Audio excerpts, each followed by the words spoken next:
రేపే అన్నదాత సుఖీభవ రైతులందరికీ అకౌంట్లో డబ్బులు వేసే కార్యక్రమానికి శ్రీకారం చుడుతున్నాం. నేను ఒకటే మాట చెప్పాను, మేము 14,000 రూపాయలు ఇస్తాం, కేంద్రం 6,000 రూపాయలు ఇస్తుంది.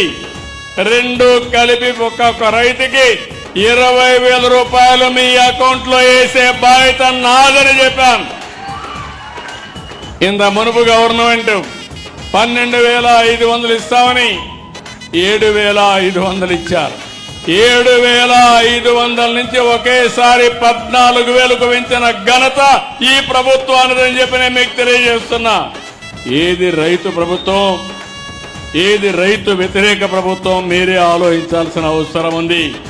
అదే మరి మా ఆడబిడ్డలందరికీ శుభవార్త. ఈ నెల 15 నుంచి నేను చెప్పిన మాట ఫ్రీ బస్, శ్రీ శక్తి, ఈ సౌకర్యం కూడా మీ అందరికీ ఏర్పాటు చేస్తా.